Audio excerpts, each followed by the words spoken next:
Hello everybody, it's Thursday, June 8th, 2023, and welcome back to the Election Predictions official YouTube channel, where I talk all things politics and elections. Coming up, Mike Pence is the 9th elected vice president since World War II to seek the presidency either as a sitting or former vice president. And of the 8 who came before him, 6 eventually won their party's presidential nomination. Based on this historical precedent, one might expect that Pence would be in a favorable position to compete for the Republican nomination here in 2024. However, his current polling numbers indicate a steep uphill battle. If you're new here, please go ahead and subscribe to the channel down below and hit that notification bell so you never miss another video. The 2024 presidential cycle is heating up, and I have all kinds of analysis, election nights, and electoral college map predictions coming up that you don't want to miss. Now let's get into today's video. Former Vice President Mike Pence launched his campaign for president yesterday on Wednesday, June 7th, saying that he believes his former boss, President Donald Trump, should never serve as president again. Now, the American vice presidency, often regarded as a relatively powerless position, has served as a launching pad for many future presidents. Yet, as of June 5th, Pence is polling at just above 5% in 538's average of national Republican primary surveys. Additionally, early polling in crucial early states like Iowa and New Hampshire shows Pence in the low single digits. It is evident that Pence significantly trails both Trump and Florida Governor Ron DeSantis in terms of popularity among potential Republican primary voters. To put Pence's standing into perspective, it is worth considering the historical performance of past sitting and former vice presidents running for president. When analyzing the modern era of presidential primaries from 1972 to the present, Pence's polling numbers are among the worst for any vice president at this stage in the election cycle. Only Dan Quayle, whose 2000 GOP nomination campaign struggled to gain traction against the dominant George W. Bush, had comparably low levels of support. Unlike Quayle, most other vice presidents experienced greater competitiveness in the polls at this early stage, if not outright leads. Vice Presidents Walter Mondale, George H.W. Bush, Al Gore, and Joe Biden all led their respective primary fields 5 months before the primary, and eventually became their party's nominee. While it is still early in this election cycle, historical data suggests that candidates polling at Pence's level, especially those with significant name recognition like him, have rarely gone on to secure their party's nomination.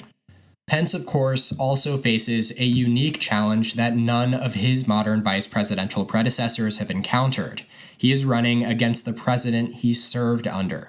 Currently, Donald Trump is attracting slightly more than half of all support among potential Republican primary voters. This dynamic adds further complexity to Pence's bid, as he must navigate a Republican Party that is firmly aligned with Trump, whether or not the former president ultimately secures the nomination. An essential factor contributing to Pence's diminished standing within the Republican Party is his relatively low favorability ratings among Republicans themselves. In recent national polls conducted since May 1st, Pence has garnered a favorable rating of about 51%, and an unfavorable rating of approximately 34% among Republicans, resulting in a net favorability of plus 17. Comparatively, Trump, DeSantis, former UN Ambassador Nikki Haley, South Carolina Senator Tim Scott, and even tech entrepreneur Vivek Ramaswamy all polled at plus 20 or better. And so despite the fact that Pence remains in positive territory, his favorability ratings reflect a decline in popularity within the party. That, of course, can largely be attributed to his refusal to assist Trump in subverting the results of the 2020 election. As vice president, Pence presided over the certification of the electoral college results on January 6, 2021. Despite intense pressure from Trump to discard electoral votes and overturn President Biden's victory, Pence maintained that he had no constitutional authority to interfere in the certification process. While Pence's decision did not lead to widespread disillusionment among all Republican primary voters, it undoubtedly created a strain in his relationship with Trump and his most ardent supporters. Considering these challenges, Pence's chances of winning the 2024 Republican nomination appear unlikely at this juncture. Instead, his campaign may serve as a vehicle to influence the direction of the GOP towards a more traditionally conservative path.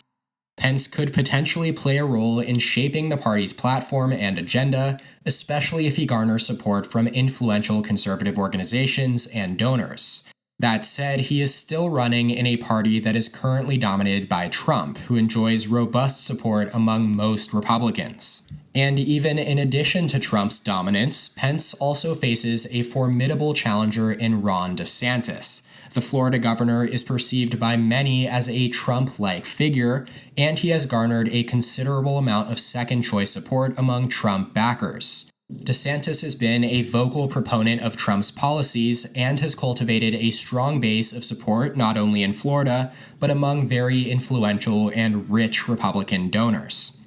That is all for today's video. Thank you guys so much for watching. Your support means everything to me, and I would really appreciate it if you could like the video if you did, or if you didn't, leave a comment down below as to how I can improve.